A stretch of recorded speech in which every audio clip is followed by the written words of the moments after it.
Hello दोस्तों, मैं आपका अपना मित्र शनत वर्मा आपका आपके अपने चैनल शिव शक्ति दिव्य शक्ति पढ़ाकू योद्धा में बहुत बहुत स्वागत करता हूं।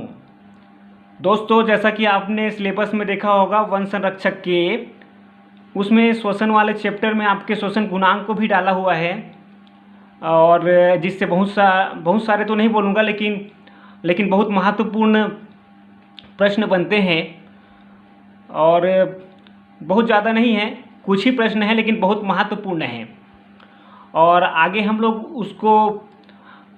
उनको देखने वाले हैं। तो मेरे साथ बने रहिएगा। बहुत ही छोटा वीडियो है ये और आपको बहुत पसंद आएगा और निश्चित तौर पर आपके पेपर में इससे प्रश्न पूछे जाने वाला है, क्योंकि स्पेशली इसको सिलेबस में डाला गया है और पिछले बार का अगर आपने पेपर देखा होगा पिछले पेपर्स में तो इससे प्रश्न पूछे गए हैं। तो इस बार तो ज़्यादा संभावनाएं बन रही है कि इससे प्रश्न पूछे जाएं। तो चलते हैं दोस्तों, देखते हैं श्वसन गुणांक। दोस्तों, श्वसन गुणांक को ही श्वसन अनुपात भी कहा जाता है। श्वसन गुणांक को ही श्वसन अनुपात भी कहा जाता है और इसको RQ से दर्शाया जाता है। और आप इसको याद रखिएगा दोस्तों, क्योंकि डायरेक्ट वो RQ पूछ सकता है, क्योंकि जैसे कि आपके सिलेबस में लिखा हुआ है कार्बोहाइड्रेट, प्रोटीन और वसा का श्वसन गुणांक। ठीक है, तो डायरेक्ट पूछ सकता है कि कार्बोहाइड्रेट का RQ क्या होता है। तो मैं बताऊंगा आपको आगे। उससे पहले थोड़ी सी परिभाषा देख लेते हैं, अगर परिभाषा पूछ ली जाए पेपर में तो। जैसा कि आपके सामने लिखा हुआ है, निष्कासित CO2 का आयतन बटे अवशोषित O2 का आयतन।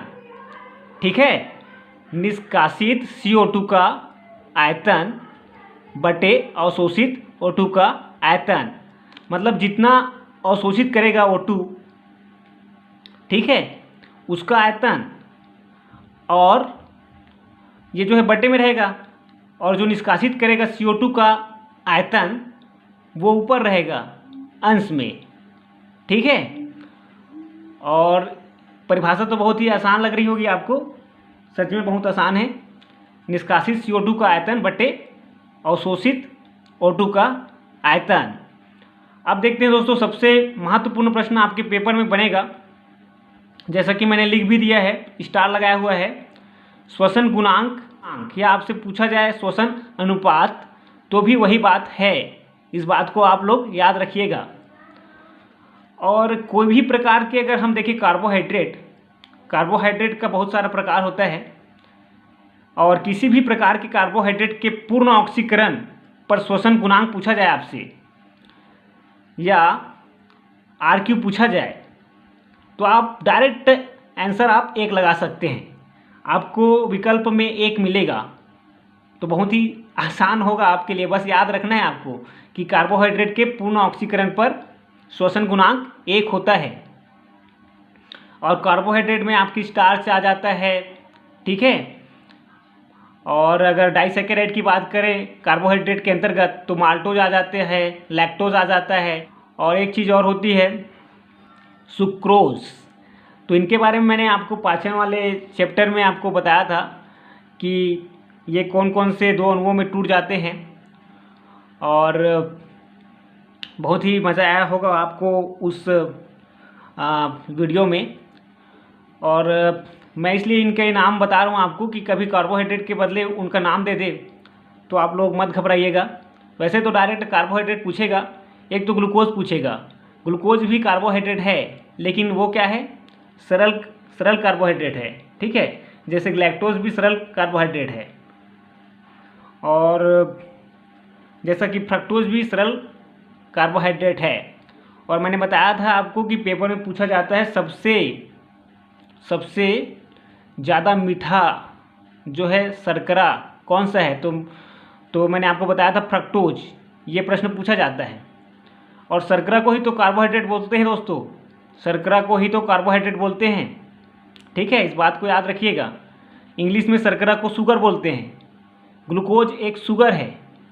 ठीक है, आपने कभी खाया होगा तो आपको मीठा लगा होगा, वो एक शुगर है। और पाचन तंत्र में ग्लूकोज ही, ठीक है, ग्लूकोज जो बनता है अंतिम उत्पाद सूक्ष्म पोषक तत्व, उसका श्वसन के दौरान शरीर में हमारे ऑक्सीकरण होता है। ठीक है, तो वो पूछ सकता है कि ग्लूकोज के पूर्ण ऑक्सीकरण पर श्वसन गुणांक क्या होता है या RQ क्या होता है, तो आप बताएंगे 1। ठीक है, आपको अब याद हो गया होगा।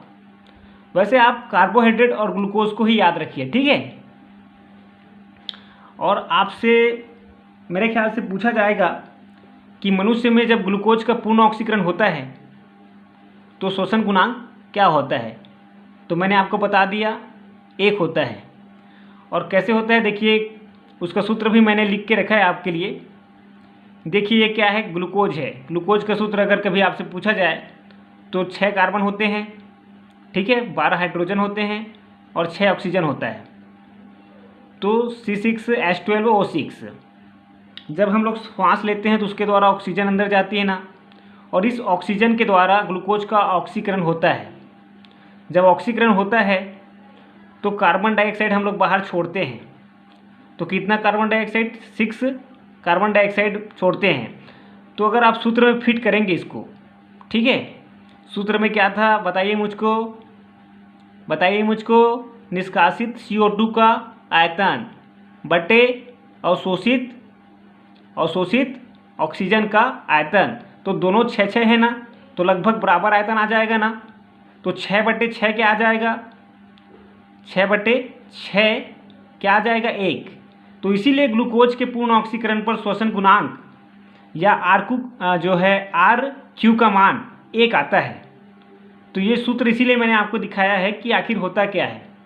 ठीक है, और इसको आप याद रखें तो भी अच्छा है और ना रखें तो भी चलेगा, क्योंकि आपको ग्लूकोज के पूर्ण ऑक्सीकरण पर श्वसन गुणांक पूछा जाएगा। और ग्लूकोज ही क्या है आपका, ग्लूकोज ही कार्बोहाइड्रेट, सरल कार्बोहाइड्रेट है। और इसके ऑक्सीकरण पर कितनी ऊर्जा निकलती है अगर आपसे कभी पूछा जाए तो 673 किलो कैलोरी, 673 किलो कैलोरी ऊर्जा। ठीक है, और आगे अपन देखते हैं, और बहुत ही महत्वपूर्ण है दोस्तों, ज़्यादा प्रश्न तो नहीं है लेकिन बहुत महत्वपूर्ण है, और देखते जाइएगा मेरे साथ। जब श्वसन में क्या होता है, जब ग्लूकोज की हमारे बॉडी में कमी होती है, जब भोजन नहीं किया होता है किसी ने, तो क्या होता है, उसके बदले वसा का ऑक्सीकरण होने लगता है शरीर में। ठीक है, हमारे शरीर में भी वसा का ऑक्सीकरण होने लगता है, और जब वसा भी ना मिले हमारे शरीर में तब प्रोटीन का ऑक्सीकरण होता है। तो ये लाइन से होता है, पहले ग्लूकोज का ऑक्सीकरण करता है शरीर, फिर वसा का, फिर प्रोटीन का। तो ये सीक्वेंस भी आपसे पूछा जाता है। ठीक है, तो श्वसन में जब वसा और प्रोटीन का ऑक्सीकरण होता है तब श्वसन गुणांक देखिए कितना होता है, RQ बराबर 1 से कम। देख रहे हैं दोस्तों, ग्लूकोज ही 1 नंबर है, उसमें ही पूरा का पूरा 1 प्राप्त होता है डायरेक्ट। लेकिन इसमें क्या होता है, 1 से कम प्राप्त होता है। मतलब सबसे अच्छी आपको बोला जाए कि सबसे अच्छी ईंधन कौन सी है, ठीक है, सबसे अच्छी ईंधन ग्लूकोज है, उसमें डायरेक्ट 1 प्राप्त होता है श्वसन गुणांक, जबकि वसा और प्रोटीन में 1 से कम होता है। और आपके सिलेबस में दे रखा है कार्बोहाइड्रेट, ठीक है, पहले क्या लिखा है, श्वसन गुणांक, और उसके बाद लिखा हुआ है कार्बोहाइड्रेट, वसा और प्रोटीन का। ठीक है, तो इसीलिए बहुत महत्वपूर्ण है। और आगे देखते हैं दोस्तों, मांसल पौधे के बारे में देखते हैं। मांसल पौधे जैसे कि नागफनी अगर आपने कभी देखा है तो चलिए, नागफनी ना देखा हो तो एलोवेरा देखा होगा, एलोवेरा। तो एलोवेरा जो होता है दोस्तों, अगर आप देखेंगे तो गूदादार होता है। अगर आप देखें तो गूदादार होता है, मतलब मांसल होता है। तो नागफनी एवं जो है एवं एलोवेरा के जो है पौधे में, ठीक है, RQ का मान अगर आपसे पूछे तो आप बताएंगे 1 से कम होता है या शून्य होता है। अधिकतर शून्य होता है दोस्तों, आपको शून्य में ऑप्शन में मिल सकता है, डायरेक्ट शून्य बस दे सकता है वो, लेकिन 1 से कम या शून्य बोले तब भी सही है, ठीक है। तो आप लोग याद रखिएगा, मांसल पौधे में क्या होता है, श्वसन गुणांक या RQ 1 से कम या शून्य होता है, ठीक है। और वास्तव में ये जो है रात की बात हो रही है, रात में मांसल पौधे में ऐसा होता है, ठीक है, क्योंकि रात में क्या होता है, कार्बोहाइड्रेट का अपूर्ण ऑक्सीकरण होता है, इसीलिए 1 से कम या शून्य आ रहा है आपका श्वसन गुणांक, ठीक है दोस्तों। अब और देखिए, आपसे अगर पूछा जाए रात में ऐसा क्यों होता है, तो आप बताएंगे कि क्योंकि रात में क्या होता है, कार्बोहाइड्रेट, इनमें कार्बोहाइड्रेट का अपूर्ण ऑक्सीकरण होता है। और आपसे अगर पूछा जाए कि अपूर्ण ऑक्सीकरण द्वारा क्या बनता है, तो मैं आपको बताता हूँ, अपूर्ण ऑक्सीकरण द्वारा कार्बनिक अम्ल बनता है, ठीक है। रात में मांसल पौधे में जब अपूर्ण ऑक्सीकरण होता है तो कार्बनिक अम्ल बनता है। और कार्बनिक अम्ल कौन कौन से होते हैं, जैसे मैलिक अम्ल है और लैक्टिक अम्ल है, ठीक है, लैक्टिक अम्ल। तो ये तो शायद नहीं पूछा जाएगा, लेकिन आप अपने नॉलेज के लिए याद रख सकते हैं, कभी पूछ भी, है ना, कभी पूछ भी ले तो आप आगे रहेंगे, ठीक है। तो तथा CO2 मुक्त नहीं होता है, रात को क्या होता है, CO2 मुक्त नहीं होता है, अपूर्ण ऑक्सीकरण से कार्बनिक अम्ल बनता है और CO2 मुक्त नहीं होता है। तो मांसल पौधे में अगर पूछे रात को CO2 मुक्त होता है कि नहीं होता है, ठीक है, तो आप जानते रहेंगे कि अपूर्ण ऑक्सीकरण होता है, इसलिए कार्बनिक अम्ल बनता है और CO2 मुक्त नहीं होता है, ठीक है। तो बहुत अच्छा प्रश्न भी बन सकता है और इसलिए आप ध्यान रखिएगा। तो मैंने आपको बताया कि यह अपूर्ण ऑक्सीकरण रात में होता है, लेकिन जैसे ही दिन होती है और मांसल पौधे में ऑक्सीकरण होता है, ठीक है, तो क्या होता है, श्वसन गुणांक 1 से अधिक होता है। तो रात और दिन की कहानी अलग अलग है दोस्तों, है ना, इसलिए याद रखिएगा। इसीलिए आपको पूछ सकते हैं मांसल पौधों के बारे में। मांसल पौधे में जब ऑक्सीकरण होता है, ठीक है, दिन में, ठीक है, मांसल पौधे में ऑक्सीकरण जब दिन में होता है तब श्वसन गुणांक 1 से अधिक होता है, और जब रात में होता है तो रात में तो अपूर्ण ऑक्सीकरण हो जाता है ना। तो रात में अपूर्ण ऑक्सीकरण होता है, इसलिए 0 होता है श्वसन गुणांक, या 1 से कम होता है। लेकिन यहाँ पर क्या होता है, मांसल पौधों में पूर्ण ऑक्सीकरण होता है दिन में, ठीक है, और कार्बनिक अम्ल का भी ऑक्सीकरण हो जाता है। वहाँ पर तो कार्बनिक अम्ल बना था ना, तो कार्बनिक अम्ल बनता है, बताया था मैंने। लेकिन यहाँ पर जब दिन होता है ना मांसल पौधे में, तो कार्बनिक अम्ल का भी ऑक्सीकरण हो जाता है, और देखिए श्वसन गुणांक क्या हो जाती है, 1 से अधिक हो जाती है। तो बहुत ही महत्वपूर्ण बातें आपको पता चली। अब कुछ ही बातें बाकी हैं। आपसे डायरेक्ट प्रश्न पूछा जाएगा कि अनॉक्सी श्वसन में श्वसन गुणांक 1 से अधिक होता है ना। देखिए, इसमें डायरेक्ट मैंने उत्तर लिखा हुआ है। आपसे पूछा जाएगा अनॉक्सी श्वसन में श्वसन गुणांक क्या होता है, ठीक है, या RQ का मान क्या होता है। तो RQ इक्वल टू 1 से अधिक होता है, श्वसन गुणांक 1 से अधिक होता है। डायरेक्ट प्रश्न पूछा जाएगा अनॉक्सी श्वसन में श्वसन गुणांक होता है, तो आप बताएंगे 1 से अधिक। आपको ऑप्शन में बहुत सारे ऑप्शन मिलेंगे, 1 होता है, 1 से कम होता है, ठीक है, 0 होता है, 1 से अधिक होता है। तो आप लोग 1 से अधिक पर टिक करेंगे, ठीक है। अब 5वां देखते हैं, अंकुरित होते बीजों में ऑक्सीकरण, ठीक है। अंकुरित होते बीजों में क्या होता है, वसा होता है, और वसा का ही ऑक्सीकरण होता है, इसलिए कोष्ठक में मैंने लिखा हुआ है वसा के ऑक्सीकरण, ठीक है। या डायरेक्ट आपसे पूछ सकता है कि अंकुरित होते बीजों में ऑक्सीकरण पर श्वसन गुणांक या RQ क्या होता है? तो आप बताएंगे 0.7। क्या बताएंगे? 0.7। या वसा के ऑक्सीकरण पर श्वसन गुणांक क्या होता है? तो आप बताएंगे 0.7। और मैंने आपको पहले ही बता दिया है कि वसा और प्रोटीन में ऑक्सीकरण पर क्या होता है? श्वसन गुणांक 1 से कम होता है।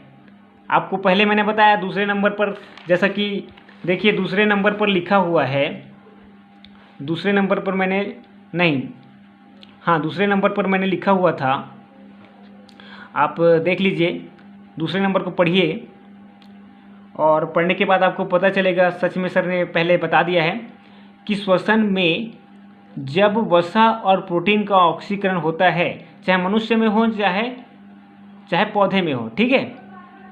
श्वसन में जब वसा और प्रोटीन का, ठीक है, प्रोटीन का ऑक्सीकरण होता है तब श्वसन गुणांक RQ 1 से कम होता है। तो 0.7 1 से कम ही है ना, 0.7 1 से कम ही है। तो आप लोग इस बात को डायरेक्ट याद रखिएगा। अगर डायरेक्ट आपको मान देते तो 0.7 वसा के ऑक्सीकरण है ना, ऑक्सीकरण पर श्वसन गुणांक। अब सबसे लास्ट में एक और महत्वपूर्ण प्रश्न स्टार लगा हुआ है, देखिए। और इसका कारण यही है कि बहुत महत्वपूर्ण है। आपसे पूछा जाए अगर कि श्वसन गुणांक या RQ मापने का यंत्र या ज्ञात करने का यंत्र, ठीक है, क्या है? तो आप बताएंगे गैनांग रेस्पायरोमीटर। गैनांग रेस्पायरोमीटर, ठीक है दोस्तों। तो मुझको आशा है कि आपको आज मेरा वीडियो बहुत अच्छा लगा होगा। और यह टॉपिक बहुत महत्वपूर्ण है दोस्तों। कुछ ही प्रश्न हैं, लेकिन पेपर में 1-2 प्रश्न बिल्कुल बन सकते हैं और मेरे ख्याल से बिल्कुल बनेंगे। तो आप लोग बिल्कुल ध्यान दीजिएगा और अच्छा लगा होगा तो लाइक कीजिएगा और कमेंट करके बताइएगा कि सिलेबस में जो जीव विज्ञान में दिया हुआ है उसमें आपको कौन सा आगे पढ़ना है। और अगर कोई नया है हमारे चैनल पर तो बिल्कुल सब्सक्राइब कर लीजिए। और छत्तीसगढ़ का भी हमारे चैनल पर तैयारी चल रही है, तो आप लोग छत्तीसगढ़ भी हमारे चैनल से पढ़ सकते हैं। आगे अभी जनजाति और लोक कला पर भी वीडियोस बनाए जाएंगे, जल्द ही बनाए जाएंगे। और जो भी पढ़ाया जाएगा बहुत ही विस्तार से और बहुत ही अच्छे से पढ़ाया जाएगा आपको, तो उनको आप लोग अच्छे से पढ़ लीजिएगा। और अगर शेयर कर सकते हैं दोस्तों तो बिल्कुल शेयर कीजिएगा ताकि हमारा चैनल मोटिवेट हो और बहुत सारे बच्चों को इसका लाभ मिले। वैसे भी आप लोग अत्याधुनिक बच्चे हैं, तो बिल्कुल आप लोग सोशल मीडिया पर एक्टिव होंगे, फेसबुक पर, व्हाट्सएप पर, टेलीग्राम पर। और आज का पूरा वीडियो देखने के लिए बहुत बहुत धन्यवाद।